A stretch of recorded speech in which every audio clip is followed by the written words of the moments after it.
வணக்கம் ஜேம்ஸ் ஐயா. வணக்கம் சார்.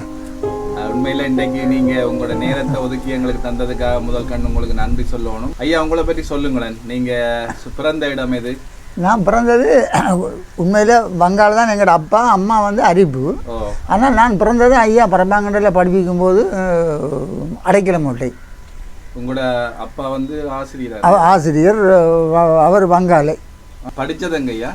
படித்தது நான் வந்து நல்லூர் சாதனம் டீச்சர்ஸ் ட்ரைனிங் காலேஜ் நல்லூர் முத்திரச்சந்து. அங்கே தான் நான் ஆரம்ப கல்வியை நான் ஆரம்பித்தேன். சரி ஐயா. இப்போ 5ஆம் வகுப்பு வரைக்கும் தான் நல்லூர் சாதனம். அதில் கட் அவுட்டுக்குள்ளே டீச்சர்ஸ் பக்கத்தில் இருந்து கட் அவுட்டுக்குள்ளே போய் ஜப்னாஸ் ஸ்டாண்டில் ஃப்ரீயாக படிக்க போனேன். சரி ஐயா. படிக்க போய் நான் வேறு இலைக்கு போகிறது நான் படித்து கொண்டிருக்கும் போதே எங்கள் அப்பா இறந்துட்டார். சரி. அதனால் நான் 2 சௌரங்களை படிப்பிக்கணும்னு சொல்லி போட்டு நான் உடனடியாக லேக் ஹவுஸுக்கு வேலைக்கு போயிட்டேன். ஜாழ்ப்பாணம் எம்பி ஜிஜி பொன்னம்பலத்தில் சப்போர்ட் இருந்தது. அதனால் நான் நேரடியாக தினகரன் பத்திரிகை காரியாலயம் யாழ்ப்பாணம் லேக் ஹவுஸ் அதில் வந்து டவுன் டெலிவரி சப்ளையராக போயிட்டேன்.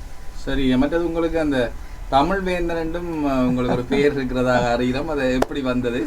நாங்கள் ஒரு 5-6 பேர் தான் கிறிஸ்டியன்ஸ். யாழ்ப்பாணம் இந்து கல்லூரி அது. ஆமாம். அந்த பெற்றோர் தின விழாவில் வீராண்டி கட்டப்போ நாடகம் ஒவ்வொரு கிளாஸுக்கும் கொடுத்த போது எங்களோட வகுப்புக்கு வீராண்டி கட்டப்போ நாடகம் வந்தது. நடிக்கிறாக்கெல்லாம் கை சத்துக்கன்னா நானும் உயர்த்தின உடனே கூப்பிட்டு பிரிக்கிறாங்களே என்னென்ன பாத்திரம் வேணுமென்று நான் சொன்னேன், நான் வெள்ளைக்காரன் ஜாக்சன் துறையாக நடிக்க போகிறேன். ஜாபார் சீதாராமன் நடித்தது கட்டபொம்மனில் அப்படின்னு சொன்னார். டேய், நான் உனக்கு இன்னும் பட்டம் தரையில் நீ தமிழில் பெரிய வேந்தன், டீச்சர்ஸ் மாதிரிலாம் சொல்கிறாங்க, தமிழை பிளந்து கட்டுறான்னு, நீ தான் வீராண்டிய கட்டபொம்மன், உங்கள் அம்மாவுக்கு நம்ம லெட்டர் போட்டு வர சொல்லுவான் உண்ட நடிப்பை பார்க்குறக்கு என்று சொன்ன உடனே எனக்கு ஒரு துணிவு வந்துட்டு ஓமண்டு அவர் அதிபர் இல்லை தகப்பன் என்ன ஒரு இந்து ஒரு கிறிஸ்டியன்ட்டு பார்க்கல, ஒரு இந்து அவர் என்ன தான் பெருமையாக நினைச்சு அந்த பாத்திரத்தை எனக்கு கொடுத்தார். அதில் நீங்கள் நடித்த ஒரு கட்டத்தை நீங்கள் எங்களுக்கு நடிச்சுக்காங்க. அதனால் இந்த மக்கள் வந்து நான் 15 வயசில் நடித்தது இப்போ 77 வயசில் பேசுகிறேன். தவறுகளில் இந்த ஏற்றரக்கங்கள் உறவு இதை கடைசி கட்டத்தை மட்டும் நான் பேசிக்காட்டேன். உனக்காக ஒரு வினாடி ஒதுக்குகிறேன், மன்னிப்பு கேட்டுக்கொள். ஈசனே, இவனது நாவை எடுத்தறி, இதை என் தாய் கேட்டிருந்தால் தள்ளாத வயதிலே பொல்லாத புலியென பாய்த்திருப்பாள். இதை என் தமிழ் புலவன் கேட்டிருந்தால் உன்னை அறம்பாடி அழித்திருப்பான். இதை என் தம்பி வெள்ளையத்தேவன் கேட்டிருந்தால் உனது பரங்கித்தலை சீதாள சீமையை நோக்கி சென்றிருக்கும். நாட்டுக்குத்தில் இருந்த ஒரு பகுதியை மக்களுக்காக செய்து காட்டுங்களேன். களத்தினில் அடக்குவேனே அடங்கா வீடில் கடிஞ்சமர் தோடக்குவேனே, களத்தினில் அடக்குவேனே கடிஞ்சமர் தோடக்குவேனே, கண்டடுவோர் ஒரு மண்டை பிளந்துட புதி சொல்லி தந்ததாரடா அடடா, புதி சொல்லி தந்ததாரடா, பார் பார் பட்டணம் பார் மெட்டெடுத்தி கவியினை அவனை நான் கொல்லாமல் விடுவேனோ, பொல்லாத நீசன் அவனை நான் கொல்லாமல் விடுவேனோ. இது நீங்களே எழுதினது? ஆமாம். இது இந்தியாவில் ஒலி விழாவுக்கு ஃபாதர் கூப்பிட்டு கேட்டு எழுதி ஒரு சேனாதிபதியோட அதில் மன்னார் எம்ஜிஆர் தான் அதை நடித்தது. அதை நடித்தது மன்னார் எம்ஜிஆர்னு மக்களுக்கெல்லாம் நிறைய பேருக்கு தெரியும் அவர். நன்றி ஐயா. நன்றி ஐயா. உங்களுக்கு நகைச்சுவை மன்னன் என்ற ஒரு பட்டம் கொண்டு வழங்கப்பட்டதாக அறிகிறோம். அது எப்படி ஐயா உங்களுக்கு வந்தது? எனக்கு ஃபாதர் வின்சென்ட் பெட்டிக் அடிகளார் என்னுடைய தாக்கி மேலாக ஒரு தகப்பன் நடிகர் நாகேசை டைரக்டர் அழைத்து ஸ்ரீதர் அணைத்தது போல் அணைத்து என்னை கண்டியில் உண்கல பங்குக்கு தனியாக என்னை அழைத்துக்கின்றாள். என்னோட வந்தது மில்டன் ஒருவர் தான். சரி. அவர் சொன்னார், அங்கே கொண்டு இறக்கி தான் சொன்னார், 32 ப்ரோக்ராம் நீங்கள் தனியாக பண்ணணுமெண்டு. 31 நாட்கள் தொடர்ந்து 31 கிராமங்கள், கண்டியில் உண்கல பங்கில் 31 கிராமங்கள். அது சொன்னார், ஒவ்வொரு நாளைக்கு ஒவ்வொரு இந்த கிராமத்தில் பேசுகிறது பக்கத்தில் வேலி அடைச்ச மாதிரி தான் இருக்கும், அங்கே பேசக்கூடாதுன்னு. நீங்கள் எப்படி என்ன குழந்தைங்க ஃபாதர்ன்னு கேட்டால் டே உனக்குள்ளே எல்லாம் இருக்குடா இந்த திறமை எனக்கு தெரியுமென்று சொன்னார். மது போதைக்கு எதிரான செயற்பாடுகள் தான். அதுலேயும் நைட் நான் நிகழ்ச்சி தனியாக பண்ணணும். ஒவ்வொரு பிள்ளைகளுக்கும் நாடகம் பழகி அந்த ஒவ்வொரு ஸ்கூலில் இருந்து அன்றைக்கு அரங்கேற்றணும். விழிப்புணர்வு நாடகங்கள். அதில் ஒரு பாட்டு ஏறி நான் சொல்லுவோம் பாருங்கள், மக்களுக்காக ஏற்றின பாட்டு. இந்த நகைச்சுவை மன்னன் அதுதானே கேட்டீங்க. நகைச்சுவை மன்னன் என்று நான் நிறைய எனக்கு நகைச்சுவை தான் பிடிக்கும். என்னோடய வாழ்க்கையில் மனிதன் சிரித்து வாழ வேண்டும், பிறகு சிரிக்க வாழ்ந்துடாது. சிரிப்பது தான் உலகத்திலே கவலைக்கு மறந்து. ஐயா, நீங்கள் இயேசுவினுடைய திருப்பாடுகள், அதாவது இந்த பாஸ் நடிச்சிருக்கிறீங்க. அதில் வந்து எங்களோட மக்களுக்காக சில காட்சிகள், உங்களுக்கு பிடிச்சமான சில காட்சிகள் நடித்து காட்ட முடியுமா ஐயா? முடியும். ஆனால் ஒன்று, அந்த மக்களுக்கு நான் வணக்கமாக கேட்டுக்கொள்வது, நான் அப்போ நடிக்கிறது சின்ன வயசு, இப்போ எனக்கு 77 வயசு. அந்த சில வசனங்கள் விளங்காவிட்டால் அந்த வயசு கோளாறுன்னு தான் நினைக்க வேண்டும். சரியா, சரி, ரைட். ஆனால் எனக்கு கடவுள் எல்லா வல்லமே தந்திருக்கின்றார். இறைவன் அருளால் அதை நான் இது வந்து நடிக்கும்போது 36 வயது, ஜூதாஸ் கரியோத் அங்கே நடித்த போது அந்த வசனத்தை நான் இங்கே பேசி காட்டுகின்றேன். நான் தான் ஜூதாஸ் கரியோத் பேசுகின்றேன்.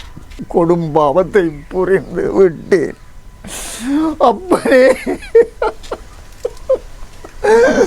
ஒப்பிலா வள்ளலே, தம்புதான் செய்து விட்டேன், தம்புதான் செய்து விட்டேன். கூட இருந்தவரை குழி மறுத்து விட்டேனே, என் பாதங்களை கழுவினீரே அப்பா, நீர் ஒரு கடவுள் என்று நான் நினைக்கவில்லையே. என் பாதங்களை கழுவி அந்த அப்பத்தை பிட்டு 12 கொடுத்தீரே தகப்பனே. பாவிகள் ரட்சகரே, சத்திய புத்தகமே, தத்துவ காவலரே, அன்னை மீறியாளி என்றெடுத்த தத்துவ புதல்வரே, சத்தியத்தின் காவலரே, அறியாத்தனமாக 30 வெள்ளிக்காக உம்மை காட்டி கொடுத்து உம்மை பலிக்கடவாக்கி நான் இன்று பலியாகி நிற்கின்றேன், பாவ வழியாக நிற்கின்றேன். எனக்கு நான் ஏன் அழ வேண்டும்? ஏன் அழ வேண்டும்? நான் மட்டும் குற்றவாளி, வேறு யாரும் குற்றம் செய்யவில்லை. இந்த உலகிலே, கிராமத்திலே, நாட்டிலே செய்திருக்கிறார்கள். 1, 10, 100, 1000, லட்சம் கோடி உலகம் முழுவதும். ஜூதாஸ் கேட்கிறேன், மரிய மகளேனா விபச்சாரி என்று நிறுத்திய போது கோடிக்கணக்கான கற்குவியல்கள் இருந்ததே. இயேசுநாதர் சொன்னார் அல்லவா, உங்களில் ஒருவன் பாவம் செய்தால் இந்த கல்லை எறியட்டும் என்று. ஒரு கல் வீசப்படவில்லையே, ஒரு கல் கூட வீசப்படவில்லையே. நீங்கள் எல்லாம் நிரபராதியா? நான் மட்டும் குற்றவாளியா? குற்றவாளிகளில் ஒருவன் இந்த ஜூதாஸ் கரியோத். நான் மட்டும் குற்றவாளி அல்ல. குற்றம் செய்தவர்கள் இந்த நாட்டில், இந்த உலகத்தில் முழுவதும் குற்றவாளி தான். ஏன் மரியா மீது நீங்கள் கற்கள் வீசவில்லை? ஆண்டவரே, எனக்கு நானே சமாதானம் சொல்லிக்கொண்டேன். நான் மட்டும் குற்றவாளி அல்ல, எல்லோரும் இதுதான் குற்றவாளிகள். ஒருவன் ஜூதாஸ் கரியோத். ஜூதாஸ் கரியோத் மட்டும் குற்றவாளி என்று யாரும் சொல்லக்கூடாது. ஏய் ஜூதாஸ் கரியோத், ஏய் ஜூதாஸ் கரியோத், என்னது சத்தம் கேட்கின்றது? மனிதனை காணவில்லை. யாரது நீ? ஜூதாஸ் கரியோத், கொலைகாரனே, கூட இருந்து குளிபறித்தவனே, உத்தமனை, சத்திய புத்தகத்தை, சத்திய காவலரை, யூதரின் அரசனை காட்டிக் கொடுத்த துரோகி. யார் நீ? சத்தம் மட்டும் வருகின்றது, உருவத்தை காணவில்லை. யார் நீ? நான் தான் உன்னுடைய மனச்சாட்சி. மனச்சாட்சி என்றா என் கூட இருந்திருக்க வேண்டியது தானே? ஏன் வெளியே போன? உன் கூடத்தான் இருந்தேன், உன்னை வழி நடத்தினேன். நீ மனுஷத்தன்மையை மாறி சத்திய காவலரை பணத்துக்காக காட்டி கொடுத்தாயே, அப்பொழுதே நான் வெளியே போய்விட்டேன். உனக்கும் எனக்கும் இனி அந்த சம்பந்தம் இல்லை. நீ வெறும் ஜடம், மனச்சாட்சி இல்லாத ஒரு ஜடமடா ஜூதாஸ் கரியோத். நீ உள்ளே இருந்து என்னை அதை தடுத்திருக்கலாமே அந்த செயலை. 25 வள்ளிகள் வரை காட்டி கொடுத்து விடாதே, காட்டி கொடுத்து விடாதே, காட்டி கொடுத்து விடாதே என்று 25 வள்ளி வரை என்னோடு இருந்த நீ 30 வள்ளிகள் என்றதும் என்னை தூக்கி வீசி விட்டாய். ஏடா பாவி, கொலைகாரகா, நீ யாரிடம் அவரை காட்டி கொடுத்திருக்கின்றாய்? அவர் என்ன வேதனை பட்டார் என்று உனக்கு தெரியுமா பாதகனே?